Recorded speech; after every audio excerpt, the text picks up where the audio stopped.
Сәлеметсің бе, бірінші сынып оқушысы?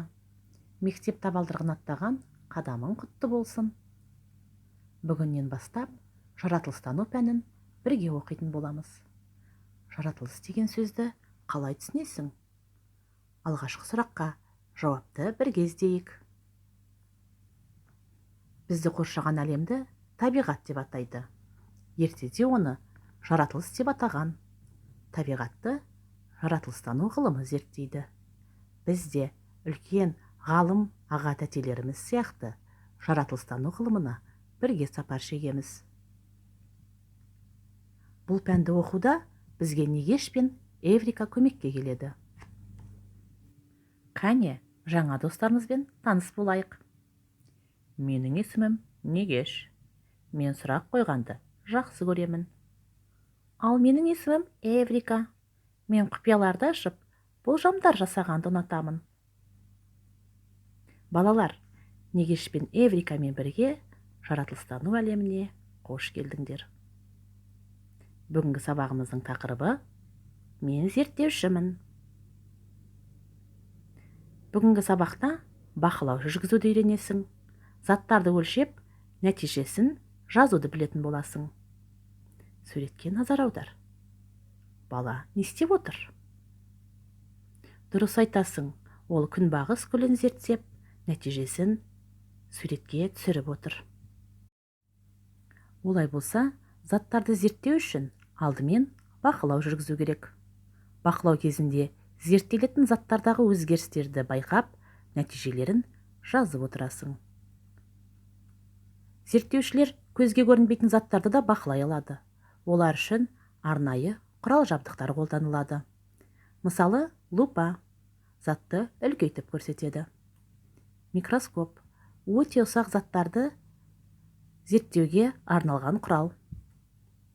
Телескоп алыстағы затты жақын етіп көрсетеді. Телескопты ғалымдар аспан әлемін зерттегенде қолданады. Балалар, бізде бақылау жұмысын жүргізіп көрейік. Даладағы өсімдіктерді бақылап көр. Не байқадың?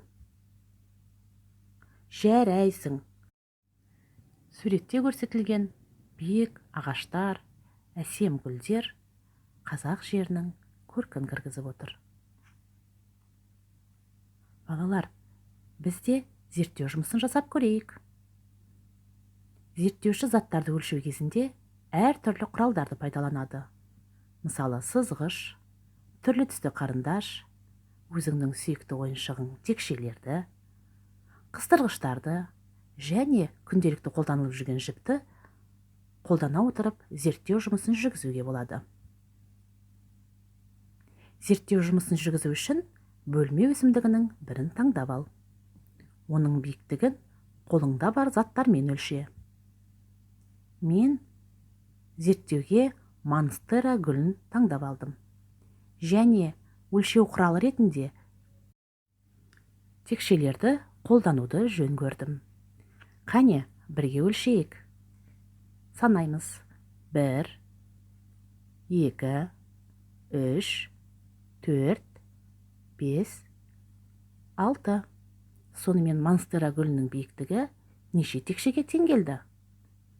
Дұрыс айтасың, монстера гүлінің биіктігі 6 текшеге тең болды. Ал сен қандай өсімдікті таңдадың? Және сенің таңдаған өсімдігің қанша өлшем бірлігіне сәйкес келді? Есте сақта.